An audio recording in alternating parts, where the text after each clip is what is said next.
Allons enfants de la patrie,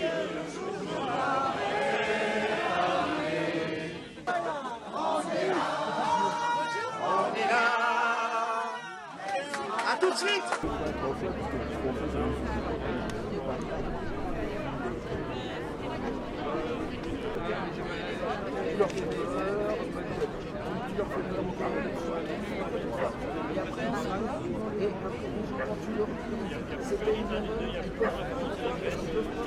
Depuis que le Covid s'est soi-disant installé, j'ai été de plus en plus dérouté par la politique de nos politiques. Et je trouve qu'il y a des tas de choses sur lesquelles ils déconnent complètement. Et le fait de ne pas laisser les gens parler quand ils ont envie de dire quelque chose, même quand ils sont députés, c'est quand même une aberration, quoi. Personnellement, je ne voulais pas être vacciné parce que je n'avais pas du tout confiance. Et j'ai été obligé de me faire vacciner parce qu'il se trouve que ma mère elle est en EHPAD et que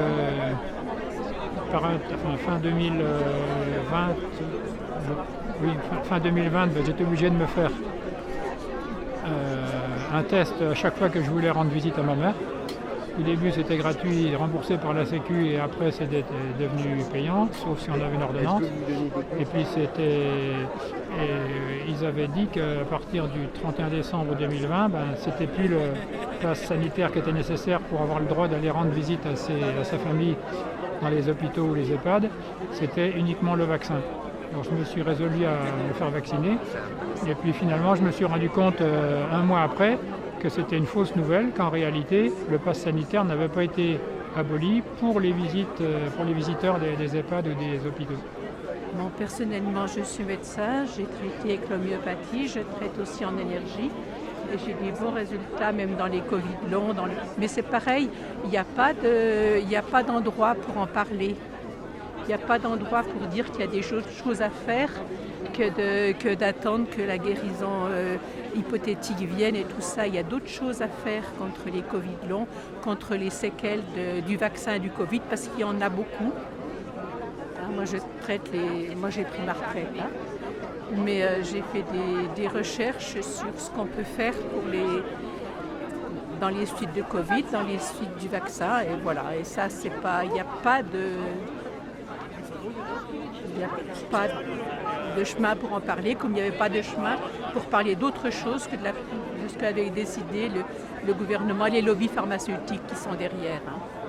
Et ça, c'est pour ça que je suis ici, pour soutenir Martine qui a dit un peu autre chose. Je suis très content d'être ici et pour soutenir Martine qui a été un exemple lorsque plus personne ne parlait, qu'il n'y avait plus d'opposition, qu'on avait l'impression qu'il n'y avait que la pensée du gouvernement qui était la meilleure et la seule voie à suivre. Elle faisait partie des rares voix et des rares personnalités qui ont eu le courage dans cette période de dire qu'il y avait d'autres solutions. Voilà, ils étaient très peu nombreux. Et c'est pour ça que je suis là, parce que c'est une période où il faut vraiment être ensemble. Voilà. Si on aime la liberté, si on aime la vérité, c'est le moment d'être ensemble maintenant. Voilà. Parce que ce sont des choses qui sont en train de sortir. Voilà. Attends. Ils ont prévenu au début de pas faire. Je sais. Non, Mardine, ouais. Entre les deux. Je voulais dire à Martine. Je voulais dire à Martine qu'on était là. Voilà. De la première heure, Veillot. Ces gens-là, il faut qu'ils payent en intégralité toute leur escroquerie du rhume 19. Moi j'appelle ça rhume 19, c'est pas Covid-19, c'est rhume 19. Donc un jour on est là pour qu'ils payent, vraiment. Aller jusqu'au bout pour qu'on ait cette justice qu'on attend. Donc Et je pense qu'on l'aura. On l'aura.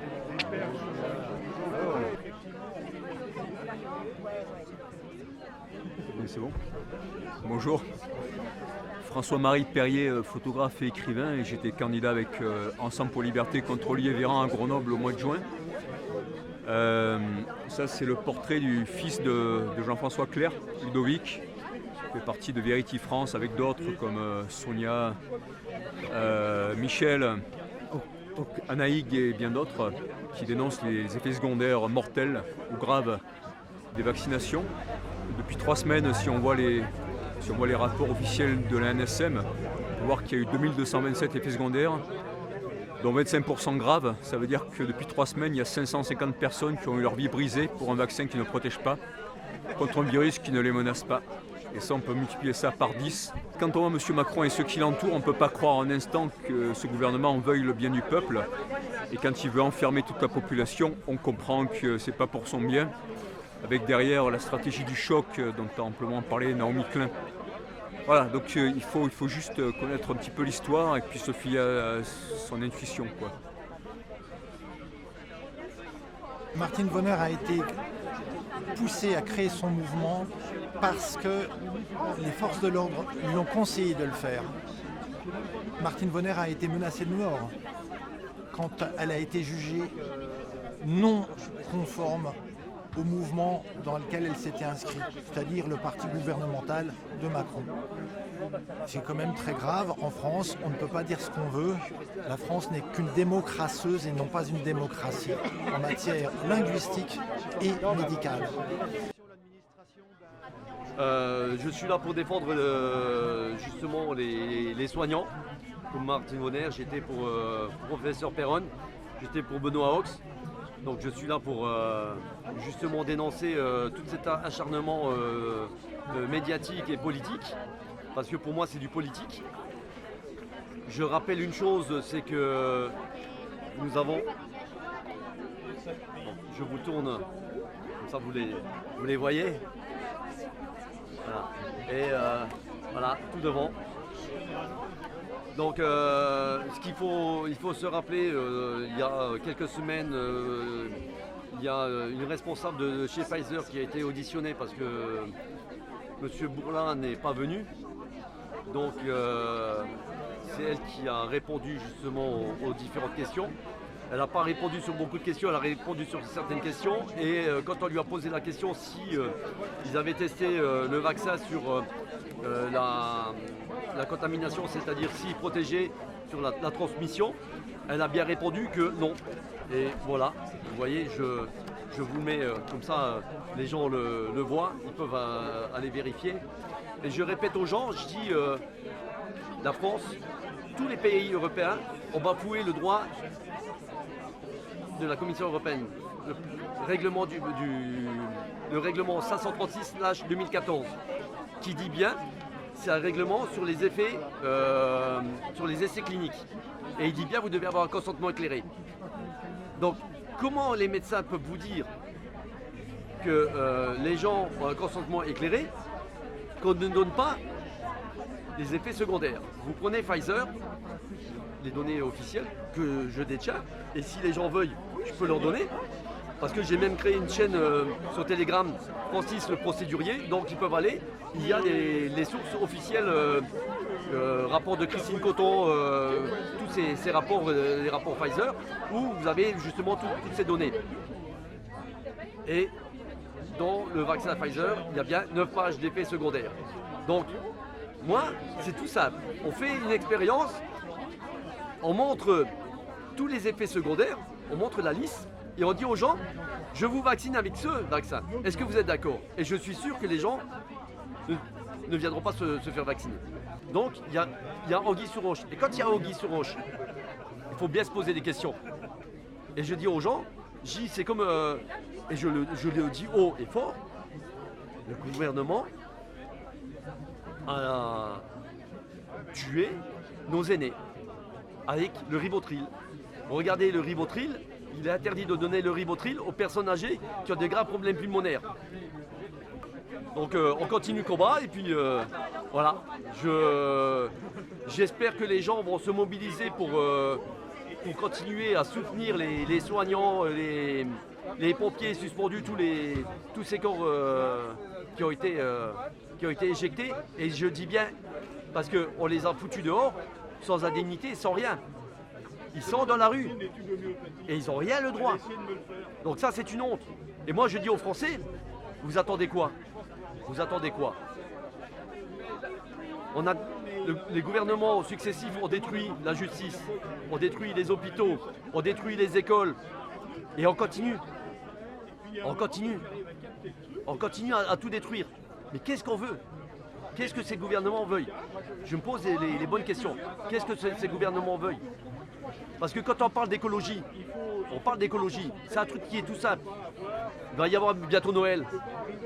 Quand vous allez voir que les mairies vont mettre les guirlandes, les trucs électriques, on va dire oui, ils sont pour l'écologie. Non mais attendez, vous parlez d'écologie d'un côté, et quand vous voyez que les ministres, les députés, ils prennent les avions pour faire des petits trajets, c'est honteux. Voilà, je vous laisse et je vous remercie. Martine, elle vient de parler là, juste à la fin. Elle a dit qu'elle était à titre de députée, elle se devait de défendre le peuple et qu'elle était là pour le débat qui n'a jamais eu lieu. Donc oui, quelque part je me suis rappelé que Martine, elle était là pour nous défendre et qu'elle était une des rares à nous défendre et qu'elle a fait le boulot, elle. Donc bravo. Comme d'autres médecins, comme tout, mais c'est vrai que... Non mais il faut quand même réaliser qu'on a eu la chance d'avoir une députée qui s'est battue pour nous, quoi. D'accord? Et franchement, elle a fait le boulot. Elle s'est battue pour nous. Et elle en a pris plein la figure, mais elle a continué, elle a maintenu. Elle est une vraie résistance. D'accord? Elle arrive. Elle va vous parler. Ouais, bon bah, je crois que... Bravo!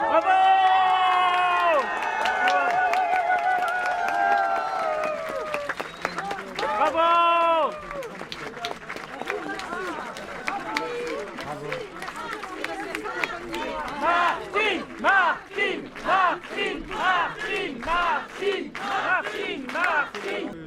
On lâche rien. On lâche rien. Voilà, pour c'est autant. extraordinaire qu'il y ait autant de monde. C'est absolument fabuleux. Madame Bonner a été traite devant cette juridiction parce que ils considèrent, eux, le CNOM, Conseil national des médecins, ainsi que l'association collective ECMED, qu'elle aurait commis des fautes déontologiques en sa qualité de médecin.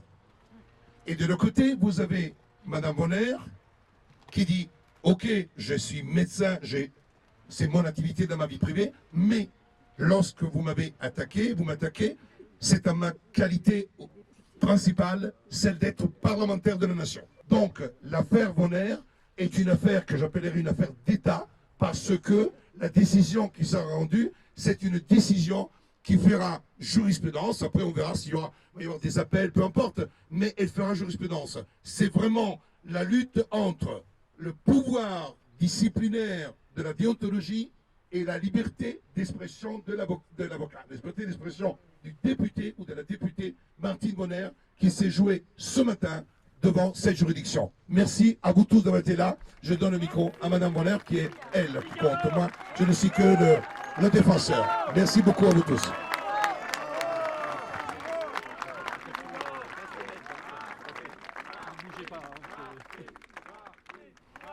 Alors, je suis émue parce que vous êtes là. Je suis émue parce que vous êtes là. Vous êtes très nombreux, vous êtes venus. Bien sûr, c'était peut-être plus facile pour ceux qui sont assez près de l'Est. Il y en a qui viennent de très loin. Et vous n'avez pas compté, je sais pour certains d'entre vous, vos heures. Non, mais moi j'ai... C'est vrai, quand on aime, on ne compte pas. Vous n'avez pas compté vos heures de déplacement. Vous avez tous fait cet effort. Alors quand on dit mariage pluvieux, mariage heureux, j'avais demandé qu'il y ait de la pluie. Justement pour que tout se passe bien. depuis le début de la crise Covid, ces mensonges n'ont été que le fil conducteur de tout ce qui a été exprimé par le gouvernement et que j'aurais dû accepter et me taire. C'est ce qui m'a encore été redit aujourd'hui, parce qu'ils n'ont pas arrêté de m'emmener ou de vouloir m'emmener sur le terrain de la médecine et sur le fait que j'aurais commis, je n'aurais pas respecté le code de déontologie. Il y a encore beaucoup d'inconnus sur toute cette crise, même si chaque jour apporte sa petite part de vérité.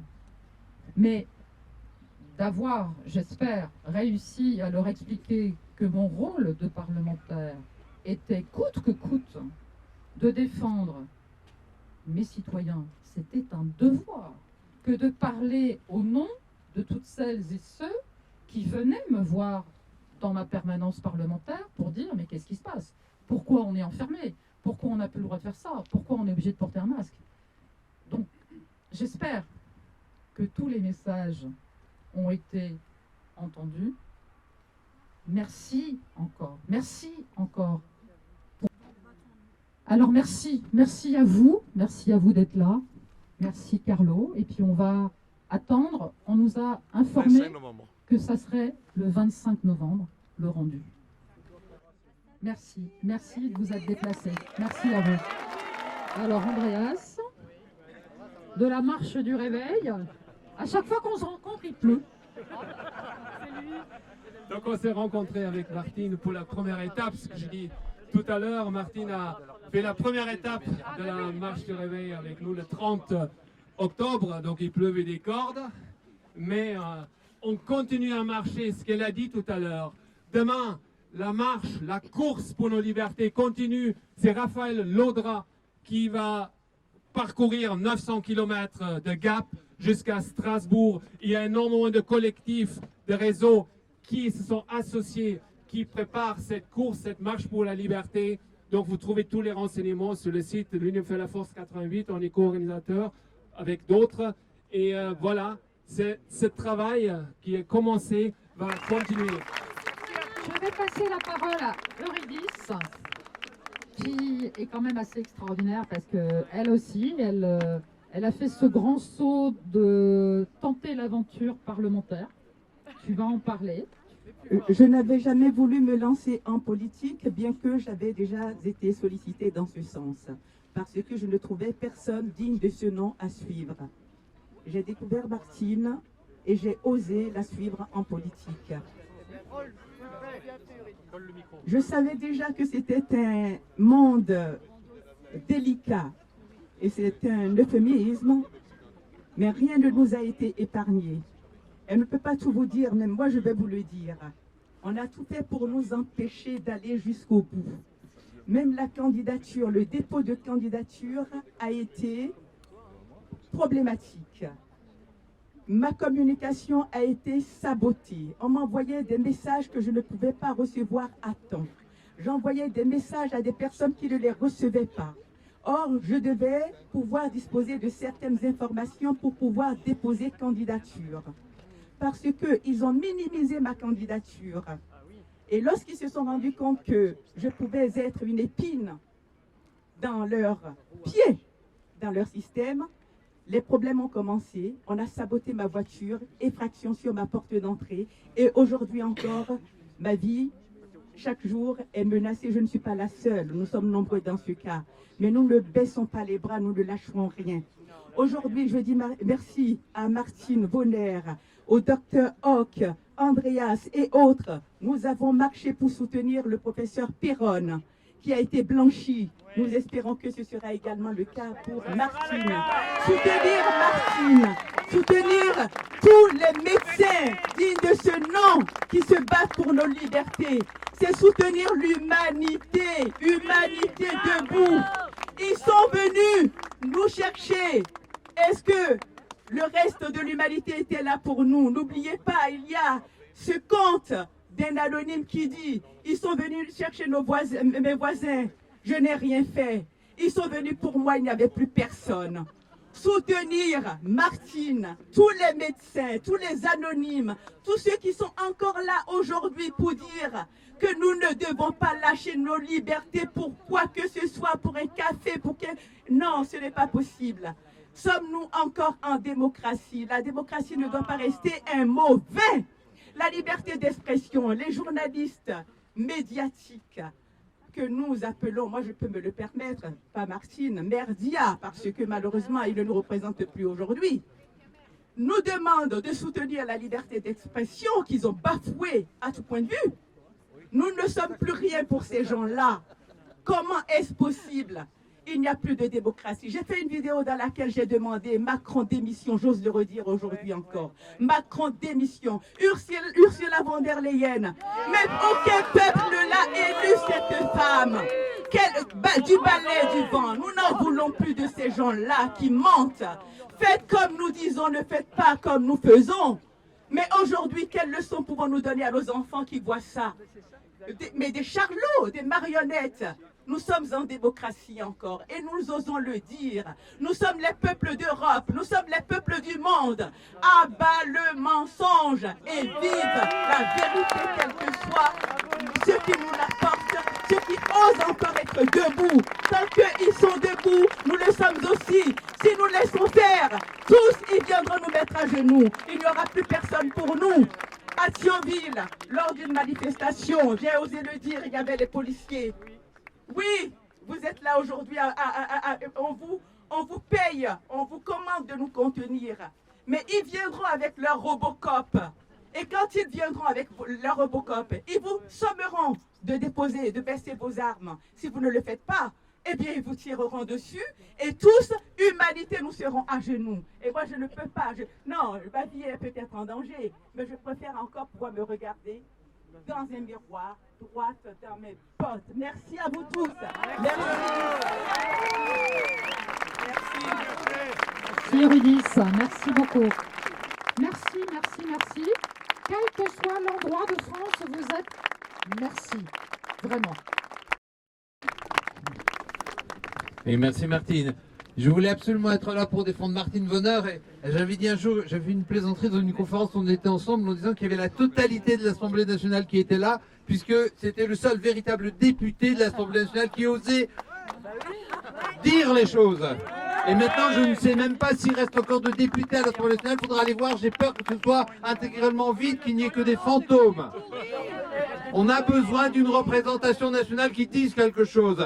C'est vrai aujourd'hui, certains parlementaires disent il ferait mieux de dire clairement qu'on est en dictature plutôt que de faire semblant.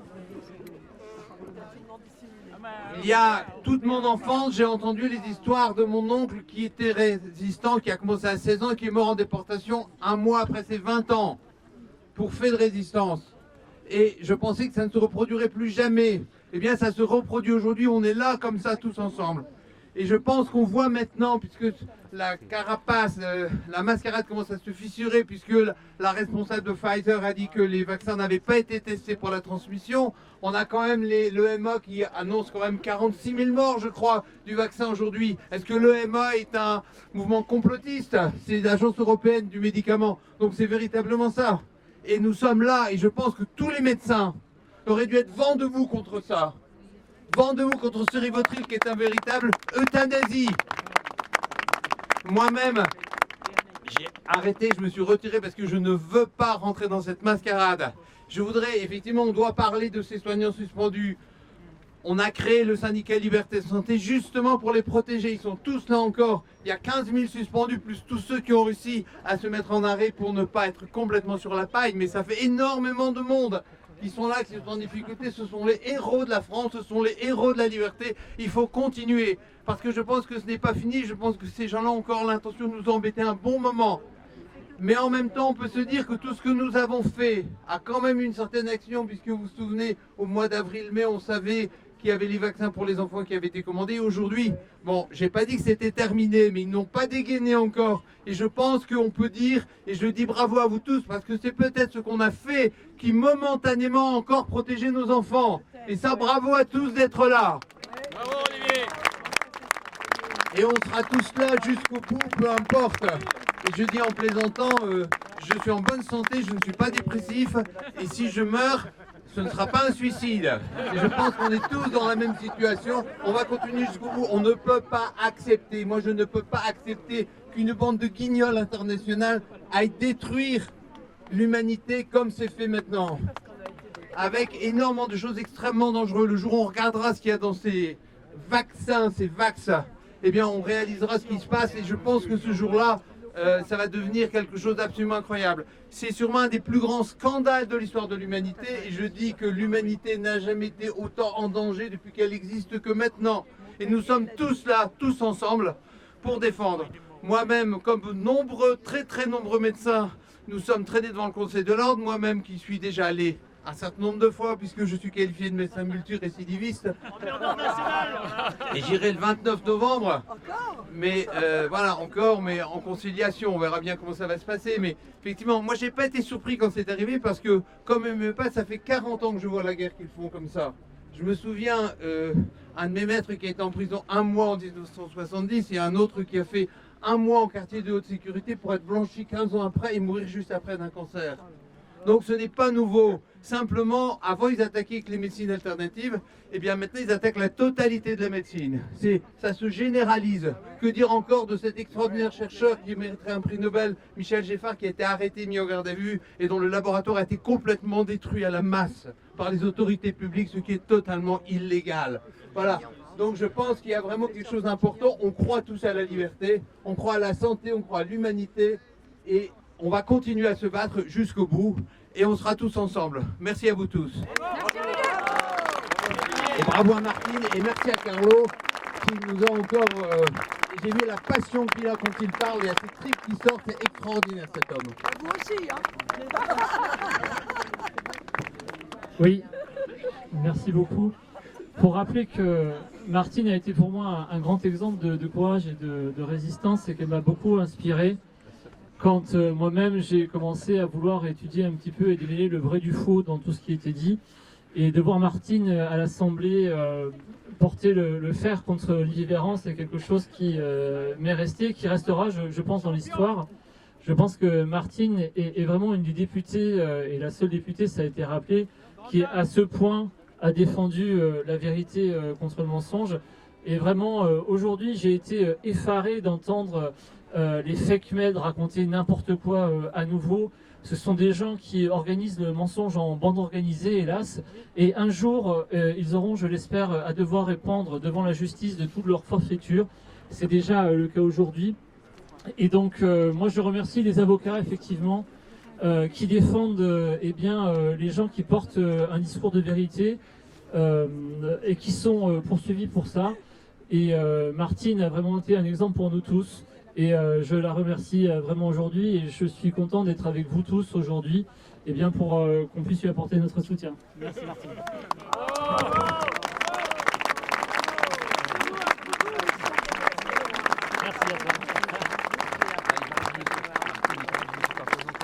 Ah oui, alors.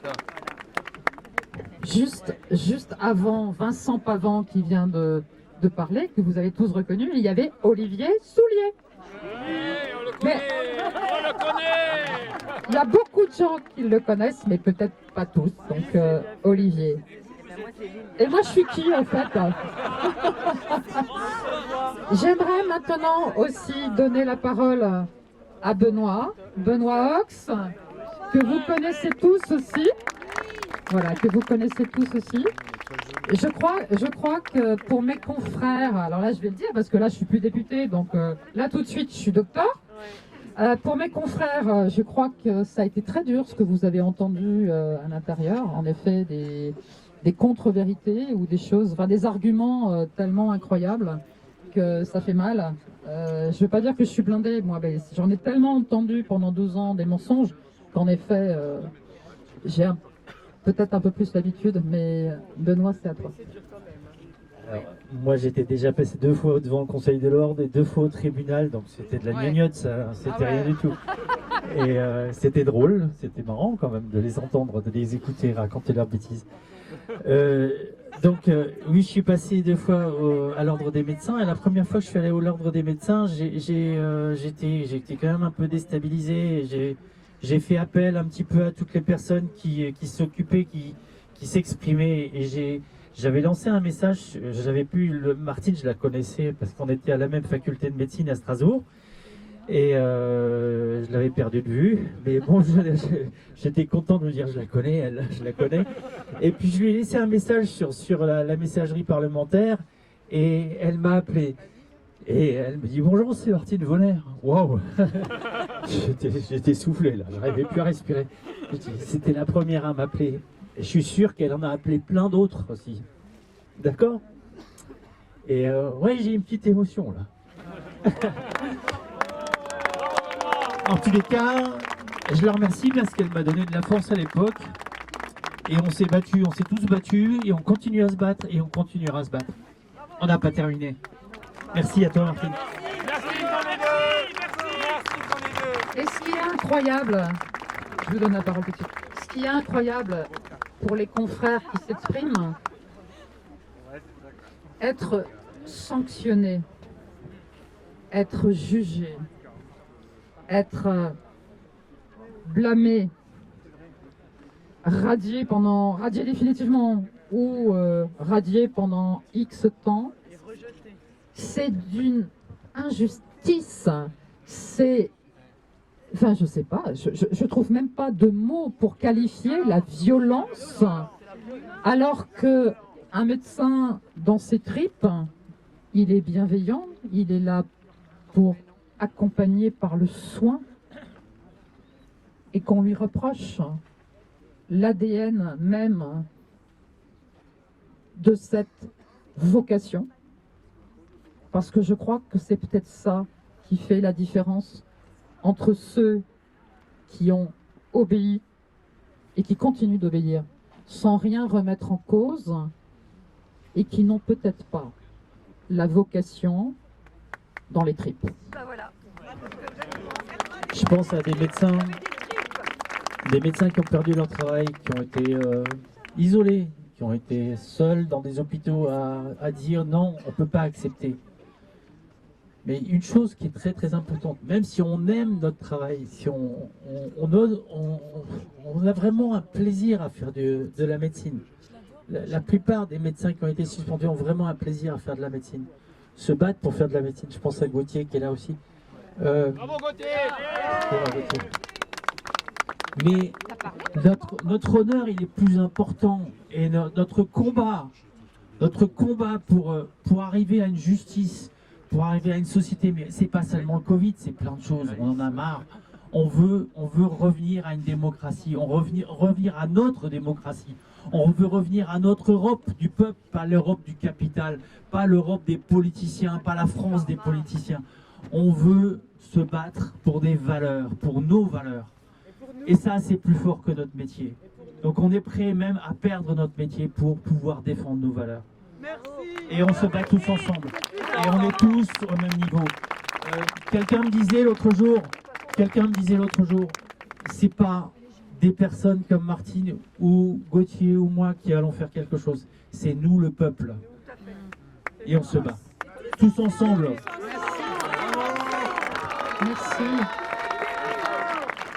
Merci vraiment. Alors, Martine, bonjour. Bonjour. Je m'appelle Liliane Thomas et je ne suis pas médecin ni infirmière, mais j'ai accompagné mon père qui a eu la maladie d'Alzheimer suite à une vaccination, la fièvre jaune. Et c'est de là que j'ai commencé à m'intéresser aux ingrédients, je dirais, à la soupe qu'ils nous mettent. Et vraiment pour moi, Martine Vonner, vous êtes vraiment, comment je dirais, une belle âme, un exemple. Et je suis là, moi, pour la liberté d'expression. Vous voyez, on peut ne pas être d'accord sur différents sujets, que ce soit la politique, la religion. Mais en tout cas, je représente le collectif Parents en colère. Et en janvier 2018, je suis interprète en serbo-croate. J'ai accompagné différentes familles qui m'ont sollicité pour leurs enfants qui ne parlent pas français.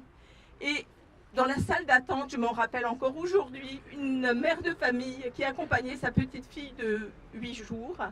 Je lui ai expliqué les effets de la vaccination en disant que le ROR, ça amenait l'autisme et les contre-indications qu'il y avait sur plein d'effets secondaires. Et la responsable en pédiatrie a entendu mes propos, ils m'ont convoqué, il y avait 4 personnes. Et ils m'ont dit, si vous ne sortez pas de suite, nous appelons la sécurité. En janvier 2018, parce que les 11 vaccins étaient mis en place, vous voyez. Mais à aucun moment, je ne leur avais dit, ne faites pas de vaccination, mais informez-vous. Je vais donner certains auteurs, vous voyez, pour informer les gens. Et donc, ce qui m'embête, c'est que cette thérapie génique va invalider, est en train d'invalider énormément de monde. Comme vous avez tout autour de vous des personnes qui souffrent d'effets secondaires graves et on ne peut pas rester insensible. Et donc on est là aujourd'hui pour vous soutenir et pour vous remercier, et tous les médecins, merci à vous aussi, et tous les infirmiers pour tout le corps médical qui ont été suspendus et les autres corps de métier. C'est vrai que je peux vous témoigner que dans les Vosges, à Saint-Dié-des-Vosges, le collectif Parents en colère Vosges, tous les vendredis après-midi, sauf aujourd'hui, nous faisons des actions pour échanger, vous voyez. Et on a eu de nombreux témoignages de personnes qui ont eu des AVC, des thromboses, des effets secondaires graves. Et là, je suis là maintenant pour vous présenter. Vous avez, alors il est où la pancarte là? Elle est là derrière. Justement, scannez-la, prenez-la, parce que une action va être menée prochainement où 66 000 emails vont être envoyés au niveau de l'éducation éducation nationale, au niveau des écoles, des lycées, pour avertir que dans le... Regardez, j'ai le protocole. J'ai le nouveau protocole scolaire et nous sommes au niveau du socle jusqu'à présent. Et au niveau 1, 2 et 3, il est marqué à nouveau port du masque. Donc ce qui veut dire, les 2 motifs pour lesquels le masque va être remis, c'est lorsque les urgences seront engorgées et lorsqu'il y aura un nouveau virus ou un nouveau variant. Donc croyez-en que très prochainement, nos enfants vont être encore muselés.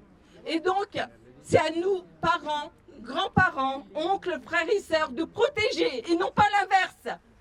Ils nous ont mis la tête à l'envers comme quoi c'est aux enfants de vacciner pour protéger nos aînés. Mais c'est aux aînés de protéger nos enfants. Alors s'il vous plaît, rejoignez cette action, parents, partout où vous êtes, mettez-vous en lien et on vous expliquera les choses, comment ça va s'organiser pour faire du tractage aussi. Et ce que je ne vous ai pas dit, c'est qu'au niveau de l'éducation nationale, des cours de vaccination sont prévus, des ateliers.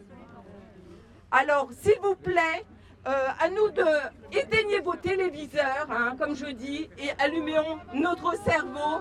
Et il y a un dicton que j'aime bien. Là où il y a la vérité, là est la liberté. C'est vrai. Unissons-nous pour nos enfants, protégeons-nous les uns les autres et surtout aimons-nous, soyons dans le respect, qu'on ne soit pas d'accord, on s'exprime, c'est argument avec argument, mais pas de violence. Merci beaucoup, Maître Brusa, pour ce que vous faites aussi. Nous avons eu l'occasion à Paris en soutien du professeur Perron. Merci à lui aussi. Et merci encore une fois pour tout le monde. Et à très bientôt. Et force et courage et amour. Et à bientôt. On lâche rien. On lâche rien. On lâche rien. On lâche rien. On lâche rien. On lâche rien. On lâche rien. On lâche rien. On lâche rien. On lâche rien. Walou. On lâche rien. Walou. On lâche rien. On lâche rien. Juste une dernière chose. Donc il y a 25 collectifs et associations qui nous ont rejoints pour cette action nationale 2022, dont Union fait la force est avec nous. Et donc je vais en citer quelques-uns, comme ça vous donne une idée un petit peu de Liberté 07, Parents, pays de redon, réveil citoyen, scolarité apaisée, Almiti, Théâtre du Cirque, les masques blancs de Nantes et Réinfo Liberté et bas les masques en Normandie. Donc tous ensemble pour nos enfants maintenant aussi. On lâche rien pour les enfants. On lâche rien. Et bon courage en tout cas, il en faut. Et surtout une bonne santé. Prenez soin de vous et ça va aller. Si on est tous unis ensemble, ça va aller. Hein. Il faut pas rester seul. Hein. Vous savez que ce que nous avons vécu là, c'est inhumain. C'est vraiment inhumain, je veux dire, ce qui se passe dans les hôpitaux. On ne vous parle pas des EHPAD, hein, je veux dire, ils ont tué nos aînés. Les seniors, ils les ont vraiment. C'est un véritable génocide humain. Donc là, à un moment donné, il faut qu'on dise stop. Ça va trop loin, je veux dire. Donc à nous d'être solidaires et bonjour à vous. Et qu'est-ce que je peux dire? Force et courage encore. Et pour la justice, ben, de toute façon, sachez quelque chose. Hein. S'il n'y a pas de justice devant les hommes, il y aura une justice divine. Hein. On passera tous en jugement. Qu'on le croit ou qu'on ne le croit pas, c'est marqué dans l'Apocalypse. Craignez Dieu et donnez-lui gloire, qu'à l'heure de son jugement est arrivée. Donc voyez ce que je veux dire? Eh bien, le serpent, il est représenté par qui? Par Lucifer, par Satan. Et Satan, il a donné son trône à qui? Est-ce que vous le savez, ça? À Macron! Au franc-maçon. Pour ceux qui veulent le savoir, qui viennent me contacter pour échanger plus. Mais en tout cas, pour la liberté d'expression, la vérité surtout. La franc-maçonnerie. Qui restent dans leur loge, hein. Eux de toute façon, hein, ils ont rien à voir avec nous en tout cas. Merci à tous et n'oubliez pas la marche hein, qui commence le 5, hein, c'est ça. Hein. Voilà, dès demain pour ceux qui veulent se joindre hein, et merci pour vous tous en tout cas, vous êtes beaux et c'est beau de voir des sourires hein, aussi cette muselière, personnellement je ne la supporte pas. Au revoir. Merci. Je ne vous retiendrai pas plus longtemps. Quelques mots. Nous sommes donc l'Union fait la force, plus connue par la marche du réveil. Et l'Union fait la force, c'est pas un vain mot. Je pense qu'il faut absolument qu'outre les égos, j'en ai parlé tout à l'heure des égos, outre les égos, outre les divisions que nous pouvons avoir personnellement, il faut absolument qu'on soit tous ensemble. Parce que ce vaccin, cette injection plutôt, elle n'est pas faite pour rien. Elle est faite pour nous inoculer quelque chose qui va leur servir. On est en train d'essayer de faire, après ce qu'a commencé Carlo, à faire des études sur les émissions Bluetooth que peuvent avoir les gens qui sont injectés. C'est pas un délire, c'est quelque chose qui existe. Et on voudrait justement continuer cette étude pour prouver aux gens que ce qu'on leur a injecté, c'était pas pour leur empêcher d'avoir une maladie, mais c'était pour pouvoir les contrôler. Et ça, je pense que c'est très important. Donc on va communiquer là-dessus. Vous pourrez aller sur le site de l'Union fait la force. Et là-dessus, on va gagner quelque chose. Merci.